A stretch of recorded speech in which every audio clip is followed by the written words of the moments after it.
श्रीगुरुभ्यो नमः। हरिः ओम्। ॐ वन्दे विष्णुं नमामि प्रियमथ च भुवं ब्रह्मवायु च वन्दे गायत्रीं भारतीं तामपि गरुडमनन्तं भजे। रुद्रदेवं देवीं वन्दे सुपर्णीं महिपतिदयितां वारुणीमप्युमां ताम् इन्द्रादीं काममुख्यानपि सकलसुरान् तद्गुरून्मद्गुरूंश्च अभ्रमं भङ्गरहितं अजडं विमलं सदा आनन्दतीर्थमतुलं भजे तापत्रयापहम्। पृथ्वीमण्डलमध्यस्थाः पूर्णबोधमतानुगाः वैष्णवाः विष्णुहृदयाः तान् नमस्ये गुरून् मम। आपादमूलिपर्यन्तं गुरूणामाकृतिं स्मरेत् तेन विघ्नाः प्रणश्यन्ति सिद्ध्यन्ति च मनोरथाः। श्री विद्यासागर मानवतीर्थगुरुभ्यो नमः। हरिः ओम्। नारायणं सुरगुरुं जगदेकनाथं भक्तप्रियं सकललोकनमस्कृतं च त्रैगुण्यवर्जितमजं विभुमाद्यमीशं वन्दे भवग्नमरा सिद्धवन्द्यं नारायणं नमस्कृत्य नरं चैव नरोत्तमं देवी सरस्वतीं व्यासं ततो जयमुदीरयेत्। नारायणाय परिपूर्णगुणास्तितिलयोन्नियतिप्रदाय ज्ञानप्रदाय विबुधासुरसौख्यदुःखसत्कारणाय वितताय नमो नमस्ते। श्रीगुरुभ्यो नमः। శ్రీమన్మహాభారత తాత్పర్య నిర్ణయమునందు రెండవ అధ్యాయంలో చివరగా 43వ శ్లోకాన్ని చెప్పుకున్నాము. హంతాచ వైరహేతుశ్చ భీమః పాపజనస్య తు ద్రౌపదీ వైరహేతుః సా భీమాదనంతరా.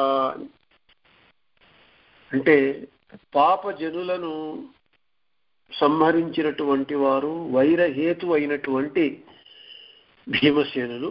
అట్లాగే ద్రౌపదీదేవి పాపజనుల వైరహేతువై ఆమె భీమసేనుల అనంతరము ఆమె తారతమ్యంలో ఉంటూ ఉన్నది అని చెప్పబడింది. అని వైరహేతువు అని అంటే ఏమిటి నిన్న విస్తారంగా చెప్పుకున్నాం. ఇక ఈరోజు 44వ శ్లోకం.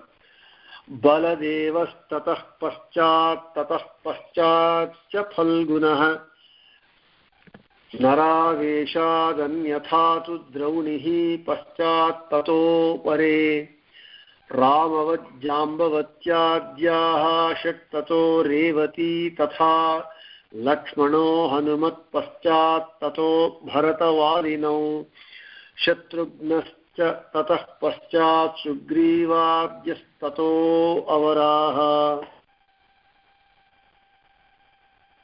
44-45 శ్లోకాలలో భగవత్ కార్యసాధన యందు అంగభూతులైనటువంటి ఎవరైతే భగవంతుని కార్యాన్ని సాధించటంలో పాలు పంచుకొని భగవంతుని సేవను ఎవరైతే దేవతలు చేస్తారో వారి యందు ఉన్నటువంటి తారతమ్యాన్ని ఇక్కడ నిరూపిస్తూ ఉన్నారు.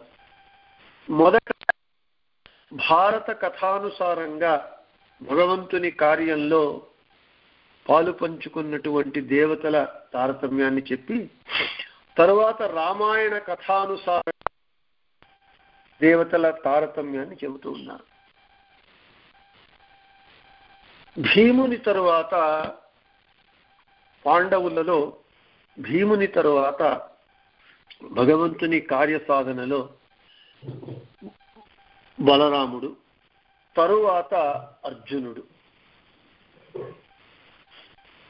స్వాభావికంగా అయితే అర్జునుని కంటే ద్రోణాచార్యుల పుత్రులైనటువంటి అశ్వత్థామాచార్యులే శ్రేష్ఠులు తారతమ్యంలో. అయితే అర్జునుడు ఎందుకయ్యా అశ్వత్థామ కంటే ప్రధానుడయ్యాడు అంటే, అర్జునుడు వరముల చేత భగవంతుని ఆవేశము చేత అర్జునుడు అశ్వత్థామ కంటే ప్రధానాంగభూతుడయ్యాడు భగవంతుని సేవలో, కార్యసాధనలో. అది లేకుండా ఉంటే, వరములు ఆవేశము లేకుండా ఉంటే అర్జునుని కంటే అశ్వత్థామాచార్యుల వారే శ్రేష్ఠులు భగవత్ కార్య సాధన యందు. ఈ విధంగా పురుషులలో చెప్పిన తరువాత స్త్రీలలో బలరాముడు ఎట్ల భీముని అనంతరము శ్రేష్ఠులో, అలాగే ద్రౌపదీదేవి అనంతరము జాంబవత్యాదులైనటువంటి కృష్ణుని యొక్క షణ్మహిషులు శ్రేష్ఠులు అని చెబుతూ ఉన్నారు.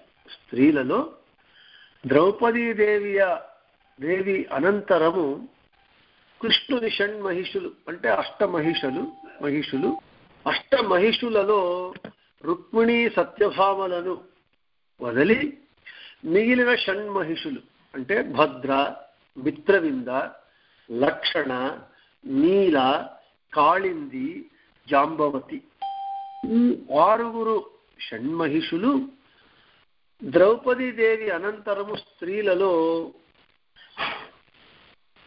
ఉత్తములు.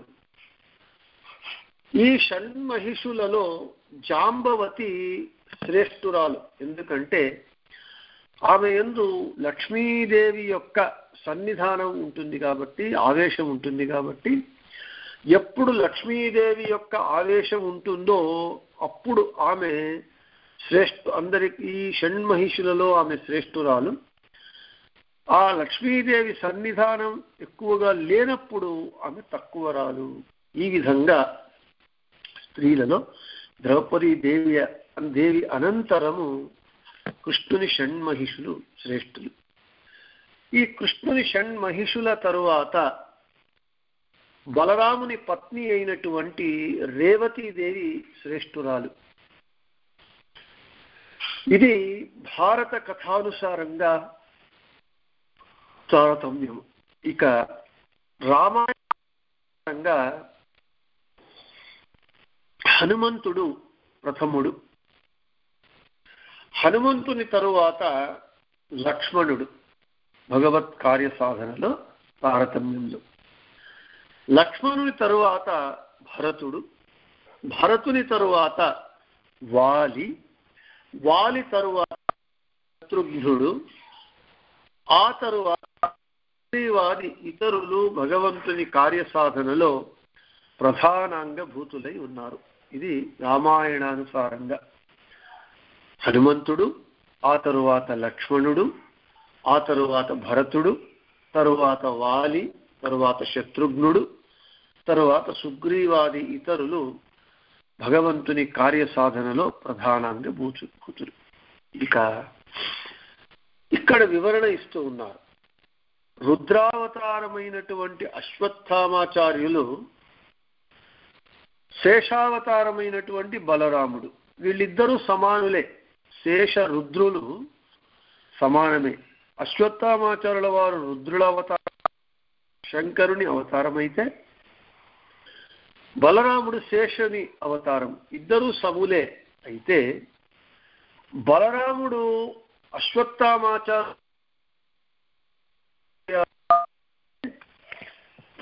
ఆ బలరాముని యందు భగవంతుని శుక్లకేశ రూప సన్నిధానం ఉండటం చేత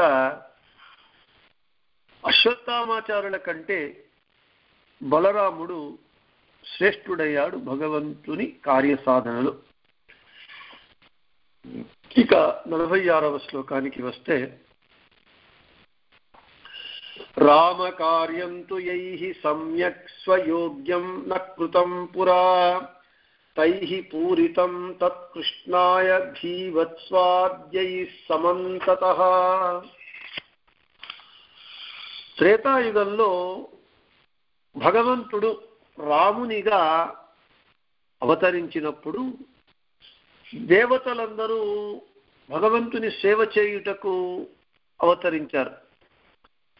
అంటే దేవతలు అంటే హనుమంతుడు, వాయుదేవుల వారు హనుమంతునిగా, శేషుడు లక్ష్మణునిగా ఈ విధంగా అవతరించినప్పుడు త్రేతాయుగంలో రామావతార కాలంలో దేవతలు వారు తమ యోగ్యతకు తగినంతగా, ఎవరైతే వారి యోగ్యతకు తగినంతగా పూర్ణంగా ఎవరు భగవంతుని కార్య సాధనలో పాలు పంచుకోలేదో, ఎవరు భగవంతుని సేవను వారి యోగ్యతకు తగినట్లుగా చెయ్యలేదో అటువంటి వారు ద్వాపర యుగంలో భగవంతుడు కృష్ణుడుగా అవతరించినప్పుడు భగవంతుని కార్యం చెయ్యటానికి అర్జునాదులుగా అవతరించి ఆ త్రేతాయుగంలో చేసిన తక్కువ భగవంతుని కార్యాన్ని సేవను ద్వాపర యుగంలో పూర్తి చేసుకున్నారు.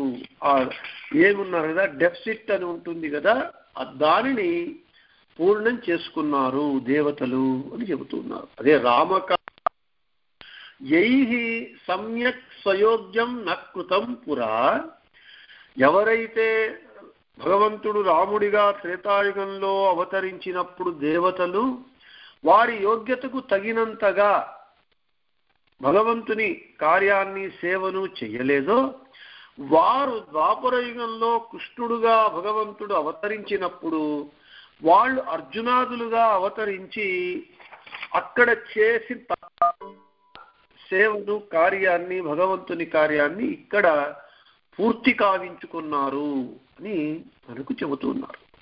ఇక అదైన తర్వాత 47, 48వ శ్లోకాలు చూద్దాం.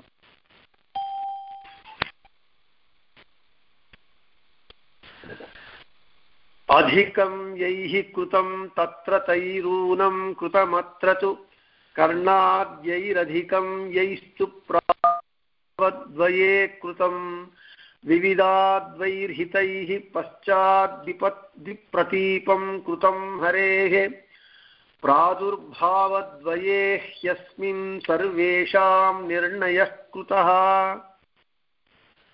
మళ్ళీ ఇక్కడ మధ్వాచార్యుల వారు వివరణ ఇస్తూ ఉన్నారు.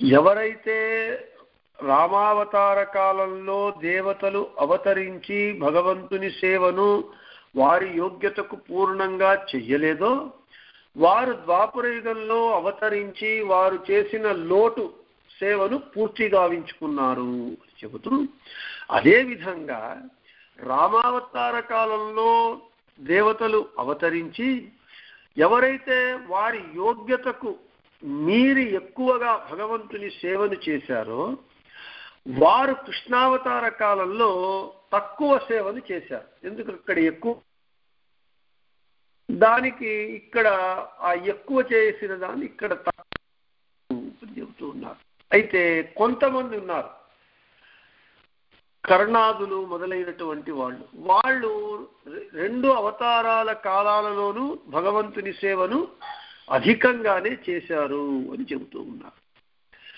శివిదాదులు రామావతారంలో ఎక్కువ చేసి కృష్ణావతార కాలంలో భగవంతుని ద్వేషం చేశారు. రామకృష్ణావతార రెండు కాలాల్లో అందరి సేవ తారతమ్య నిర్ణయం చేయబడింది.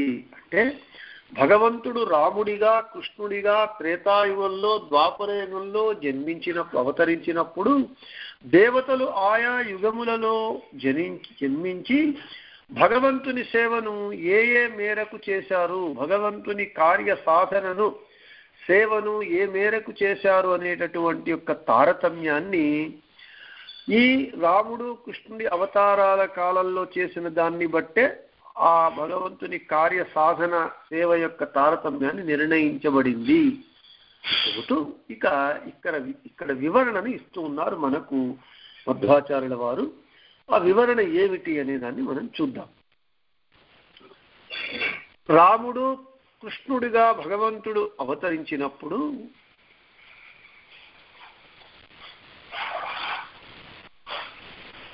ఏ రూపాలలో దేవతలు అవతరించారు మరియు ఎవరెవరు వారి వారి యోగ్యతలకు తదనుగుణమైనటువంటి భగవంతుని సేవను చేశారు అనేటటువంటి ఆ తారతమ్య క్రమాన్ని ఈ 47, 48 శ్లోకాలలో సంక్షిప్తంగా చూపెట్టారు మధ్వాచార్యుల వారు. రామావతార కాలంలో శేషుడు లక్ష్మణునిగా అవతారం చేసి రాముని సేవను చేశారు. అదే శేషుడు కృష్ణావతార కాలంలో బలరామునిగా అవతరించి కృష్ణుని యొక్క అన్నగా అవతరించి కృష్ణుని చేత నమస్కారాలను స్వీకరించాడు. ఎందుకయ్యానంటే రామావతార కాలంలో శేషుడు లక్ష్మణునిగా అంటే భగవంతుని తమ్ముడిగా అవతరించి అనితర సాధ్యంగా రామచంద్రుని సేవను విశేషంగా చేశారు. అందుకే అన్నారు, మనకు హనుమంతుని తరువాత భగవంతుని సేవను చేసినటువంటి వారిలో శ్రేష్ఠుడు ఎవరయ్యా అంటే లక్ష్మణుడు. శేషుడు లక్ష్మణుడుగా అవతరించి భగవంతుని సేవను హనుమంతుని తరువాత అందరికంటే ఎక్కువగా విశేషంగా చేశారు. కాబట్టి అక్కడ ఎక్కువగా చేశాడు. కాబట్టి శేషుడు కృష్ణావతార కాలంలో అతని ఎక్కువ చేసినటువంటి సేవను అతని యోగ్యతకు తగినంతగా కట్టడి చేయాలి. భగవంతుడు ఏం చేశాడు, శేషుణ్ణి తన అన్నగా బలరాముడిగా అవతరించేటట్టుగా చేశాడు. అదే శేషుడు బలరాముడిగా అవతరించి ఇక్కడ భగవంతుని అన్నగా పుట్టడం చేత లోకరీతిని భగవంతుడు చెబుతూ ఉన్నాడు, నేను యద్యాచరతి శ్రేష్ఠ తత్తదేవే ఇతరో జనాః అని. సమాజంలో ఉన్నత స్థానంలో ఉన్నటువంటి వాడు ఏమి ఆచరిస్తాడో మిగిలిన వాళ్ళందరూ వారినే అనుసరిస్తారు, ఆచరిస్తారు అని. భగవంతుడు సర్వోత్తముడు కాబట్టి భగవంతుడు ఆచరించి చూపిస్తూ ఉన్నాడు. పెద్దలకు, అన్నకు, తల్లిదండ్రులకు వీళ్లకు గౌరవం ఇవ్వాలి, ఆదరించాలి అని. కాబట్టి కృష్ణుడు ఏం చేశాడు, శేషుణ్ణి తన అన్నగా బలరాముడిగా పుట్టించి తాను అతనికి నమస్కారములు చేశాడు. భగవంతుడే నమస్కారం చేయటం అంటే అది అక్కడేమైంది, శేషునికి లక్ష్మణుడుగా రామావతార కాలంలో చేసినటువంటి ఎక్కువ సేవను ఇక్కడ బ్యాలెన్స్ చేస్తూ ఉన్నాడు కృష్ణావతార కాలంలో. అన్నగా పుట్టించి సేవను తక్కువ చేసేటట్లుగా చేసి తమ్ముడు అన్నకు సేవ చేయాలే గాని అన్న తమ్ముడికి సేవ చెయ్యకూడదు, ధర్మం అది. కాబట్టి ఇక్కడ అన్నగా పుట్టించి శేషుణ్ణి అతనికి తన సేవను తక్కువ చేసేటట్లుగా చేసి తాను నమస్కారాలు చేసి అతడు రామావతార కాలంలో ఎక్కువగా విశేషంగా చేసినటువంటి సేవను ఇక్కడ ఇది భగవంతుని యొక్క లీల. ఎవరెవరిని ఎంతెంత ఎక్కడెక్కడ ఎంత చేయించాలో అంతనే చేయిస్తాడు వారి యోగ్యతకు తగినంతగా. ఇక ఇంద్రుడు రామావతార కాలంలో వాలిగా అవతరించాడు. అవతరించి రాముని సేవను అతని యోగ్యతకు తగినంతగా, ఇంద్రుడు దేవతాధిపతి, సురలోకాధిపతి, దేవతలకు అధిపతి. వాలిగా అవతరించి రాముని సేవను అంతగా చేయలేదు, రామునితో యుద్ధం చేశాడు. అదే కృష్ణావతార కాలంలో అదే అవతరించి అదే ఇంద్రుడు కృష్ణావతార అర్జునునిగా అవతరించి విశేషంగా సేవను చేశాడు భగవంతుని సేవను. అందుకే భారతానుసారంగా భీముని తరువాత భగవంతుని కార్యసాధనలో ప్రధానంగా భూతుడు ఎవరయ్యారంటే అర్జునుడు, బలరాముడు, బలరాముని తర్వాత అర్జునుడు అని చెప్పారు. కాబట్టి అక్కడ ఇంద్రుడు రామావతార కాలంలో వాలిగా తక్కువ చేసినటువంటి సేవను కృష్ణావతార కాలంలో అర్జునునిగా అవతరించేటట్లు చేసి అక్కడ చేసిన తక్కువ సేవను ఇక్కడ ఎక్కువగా చేయించి ఇంద్రునికి బ్యాలెన్స్ చేశాడు భగవంతుడు. ఇక సూర్యుడు రామావతార కాలంలో సుగ్రీవుడిగా అవతరించి వాలి కంటే ఇంద్రుడు వాలిగా అవతరించాడు కదా, ఇంద్రుని కంటే సూర్యుడు రామావతార కాలంలో సుగ్రీవుడిగా జనించేటట్లు చేసి భగవంతుని సేవను బాగా చేశాడు. అదే సూర్యుడు ద్వాపరయుగంలో కృష్ణుడుగా భగవంతుడు అవతరించినప్పుడు కర్ణునిగా అవతరించేటట్లుగా చేసి భగవంతుడు, అదే కర్ణుడు సూర్యుడు రామావతారంలో సుగ్రీవుడిగా విశేషమైన ఎక్కువ సేవను చేశాడు కాబట్టి అదే సూర్యుడిని ఇక్కడ కర్ణుడిగా పుట్టించి భగవంతుడు కౌరవ పక్షం వహించి కృష్ణ పక్షంలో భగవంతుని యొక్క పక్షంలో ఉన్నటువంటి పాండవుల యందు వైరం చేసేటట్లుగా, ద్వేషం చేసేటట్లుగా, శత్రుత్వం చేసేటట్లుగా చేశాడు. అంటే సూర్యుడు రామావతార కాలంలో ఎక్కువ చేసిన సేవను ఇక్కడ కృష్ణావతార కాలంలో కర్ణుడిగా అవతరించేటట్లు చేసి సూర్యుని యోగ్యతకు తగినంతగా భగవంతుని కార్యసాధనలో సేవలో బ్యాలెన్స్ చేశాడు భగవంతుడు. ఈ విధంగా ఇక అశ్వినీ దేవతలు, దేవతా వైద్యులైనటువంటి అశ్వినీ దేవతలు వివిధ విధులుగా అవతరించి రామసేవని చేశారు. అదే అశ్వినీ దేవతలు, దేవతా వైద్యులు కృష్ణావతార కాలంలో నకుల సహదేవులుగా అవతరించి మళ్ళీ కృష్ణుని సేవను చేశారు. కొంతమంది 2 అవతారాలలో విశేషంగా చేశారు, కొంతమందిని దేవతలు ఇలా ఎక్కువ తక్కువ ఎందుకయ్యా 2 అవతారాలలో చేశారంటే భగవంతుడు వారి యోగ్యతకు తగినంతగా బ్యాలెన్స్ చేస్తూ వచ్చాడు భగవంతుడు అని చెబుతూ ఉన్నారు. అదే అశ్వినీ దేవతలు వివిధులుగా జన్మించినటువంటి వారు, అదే వివిధుడు నరకాసుర సహకారి అయినటువంటి కృష్ణుని యొక్క గ్రామములను నాశనం చేసి కృష్ణావతార కాలంలో కృష్ణునికి ద్రోహం కూడా చేశాడు. ఇక్కడ మనకు ఒక ఆశ్చర్యకరమైనటువంటి విషయం మనకు గోచరిస్తుంది. ఏమిటి అంటే, అయ్యా వీళ్ళందరూ దేవతలు, ఇంద్రుడు, మళ్ళీ సూర్యుడు, అశ్వినీ దేవతలు, వీళ్ళందరూ దేవతలు కదా, దేవతలు సాత్వికులు, వాళ్ళు భగవంతుని యందు భక్తిని చెయ్యాలి, ద్వేషం ఎలా చేశారు, ఎందుకు చేశారు అనేటటువంటిది మనకు ఇక్కడ అర్థం కానటువంటి ప్రశ్న. ఇక్కడ దేవతలు తమ కంటే ఉత్తములైనటువంటి వారి యందు అపచారం ఎందుకు చేశారు అంటే ఇక్కడ మనకు వైదిక సంప్రదాయంలో వివరణ కనిపిస్తూ ఉన్నది. దానికి ఒక్కొక్కరికి ఒక్కొక్క యోగ్యత ఉంటుంది. ప్రతి ఒక్క జీవికి, అది దేవతలు కానివ్వండి, అందరికీ కానివ్వండి, ముఖ్యంగా దేవతల విషయంలో ఒక్కొక్కరికి ఒక్కొక్క జీవునికి ఇంత యోగ్యత అని ఉంటుంది. ఆ జీవుడు తన యోగ్యతకు తగినంత సాధన మాత్రమే చెయ్యాలి.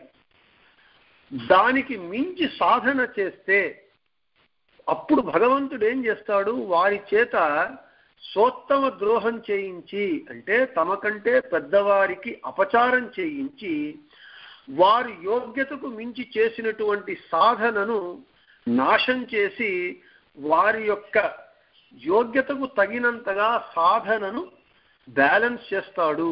ఇది ఈ భగవంతుడు చేసేటటువంటి అద్భుతమైనటువంటి వాని లీలలలో ఈ ఒక్క లీల, ఇది వేదంలో చెప్పబడింది. ఇక్కడ మనం మొదటి అధ్యాయంలో 102వ శ్లోకమైనటువంటి ఋగ్వేద మంత్రం చెప్పుకున్నాం. శృణ్వే వీరముగ్రముగ్రం దమాయన్ అనేటటువంటి ఋగ్వేద మంత్రము మొదటి అధ్యాయంలో 102వ శ్లోకముగా చెప్పుకున్నాం. అక్కడ భగవంతునికి ఏధమా అని వానికి ఒక పేరు, అంటే వానికి అదొక బిరుదు అనుకోండి. అంటే దాని అర్థం ఏమిటి?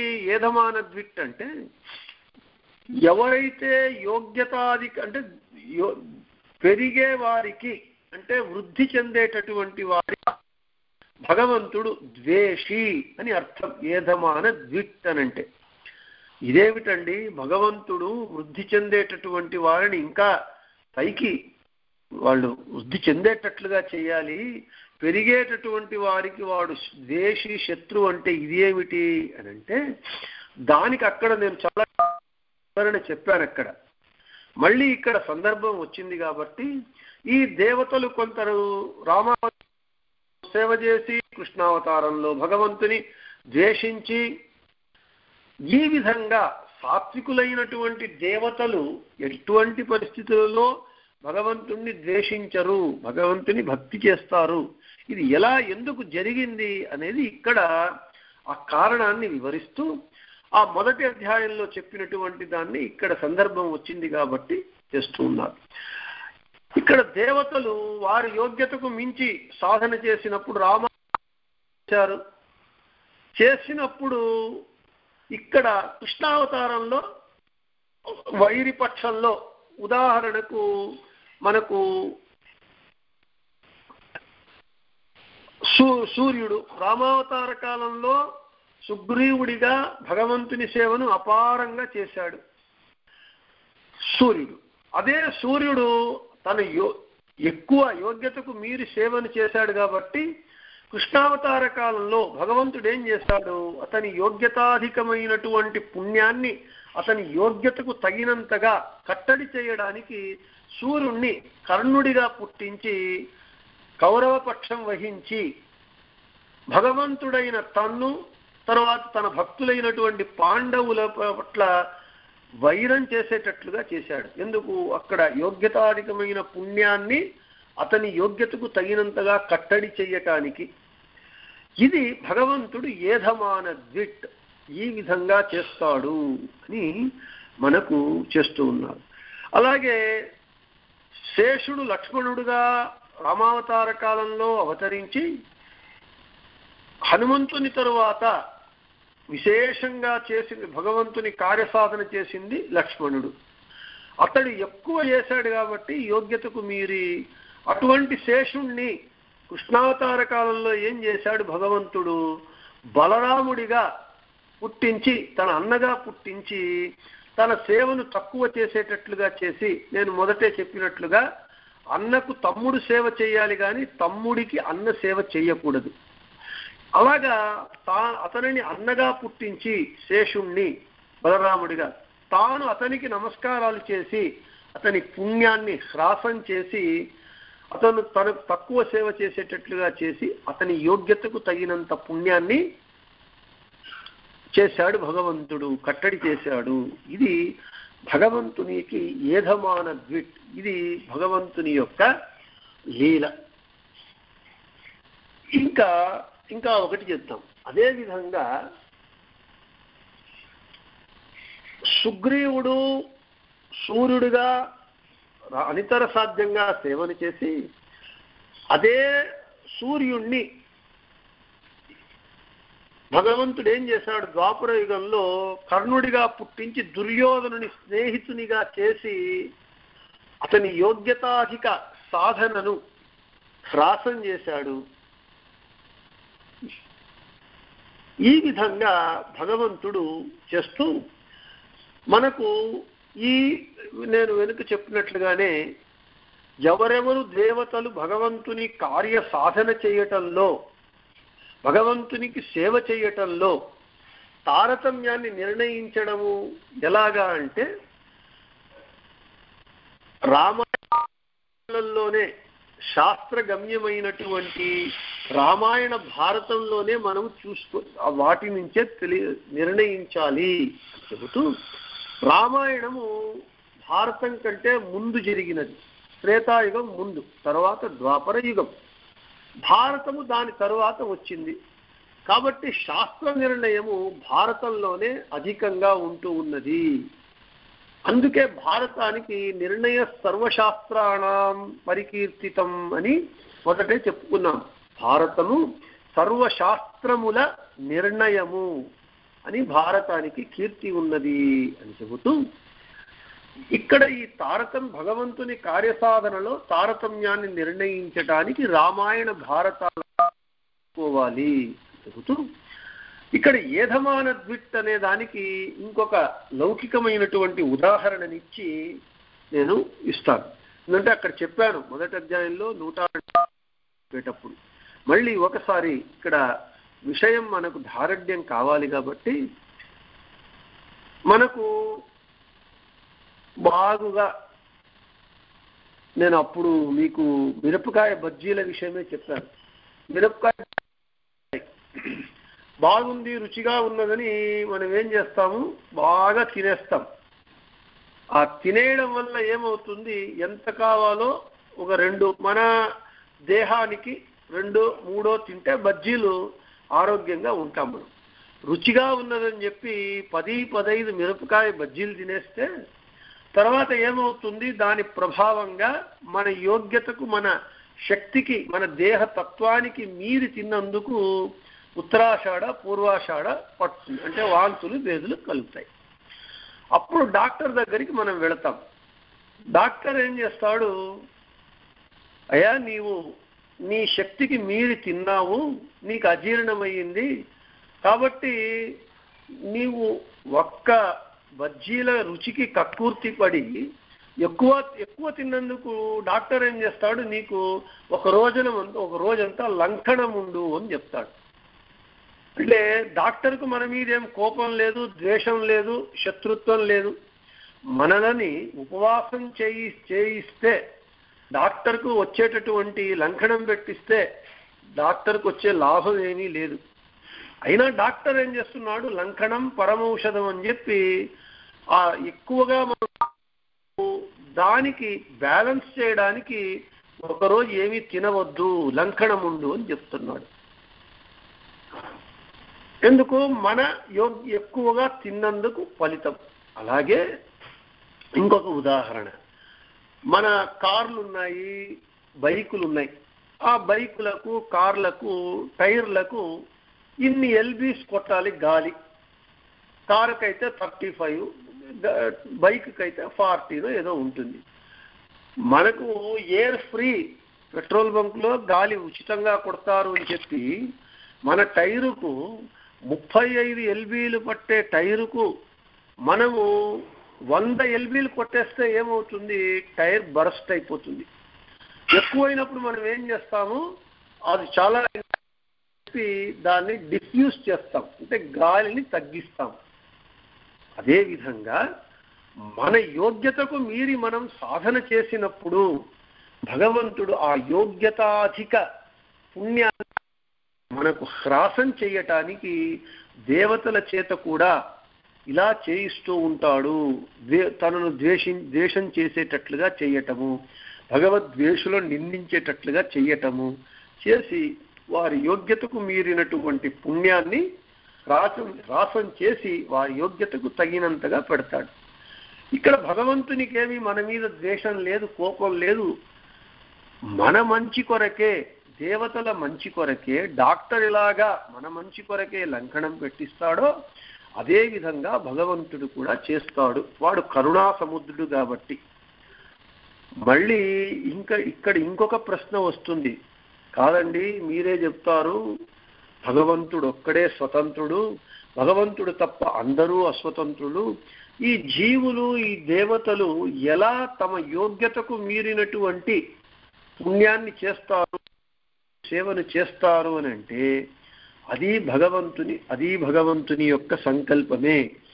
భగవంతుడు అతడు సర్వతంత్ర స్వతంత్రుడై ప్రతి ఒక్క జీవి చేత ఎంత కార్యము ఎప్పుడెప్పుడు ఏ పని చేయించాలో ఏ పని చేయించకూడదో వాడు నిర్ణయించి వారి చేత ఆ పనులు చేయించి మళ్ళీ వారిని ఎలా ఎక్కడ తుంచాలి, ఎక్కడ పెంచాలి అనేటటువంటి విషయాన్ని వాడు చేస్తాడు. అందుకే వాడు సృష్ట్యాది అష్టకర్తృవు అని చెప్పారు.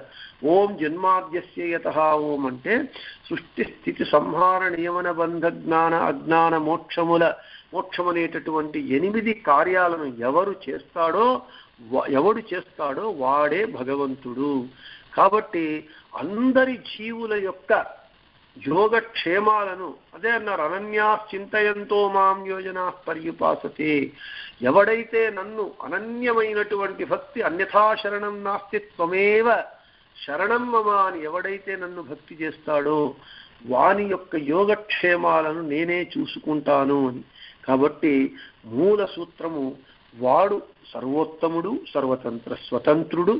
ఎవరెవరి చేత ఎప్పుడెప్పుడు ఏమేమి కార్యాలు చేయించాలో వారి చేత చేయించి వారికి వారి యొక్క యోగక్షేమాలను చూసేటటువంటి వాడు భగవంతుడు అని చెబుతూ, ఈ విధంగా మనకు భగవంతుని కార్య సాధనలో ప్రధానాంగభూతులుగా ఉన్నటువంటి దేవతల తారతమ్యాన్ని భారత రామాయణముల నుండి చేసి మధ్వాచార్యుల వారు దానిని వెలికి తీసి మనకు చెప్పారు అని చెప్పిన చోట కృష్ణార్పణమస్తు, మధ్యేశార్పణమస్తు, అందరికీ శుభమస్తు. రేపు యథాప్రకారంగా కలుసుకుందాము. అందరికీ ఇక్కడ ముఖ్యంగా నేను ఒక విషయం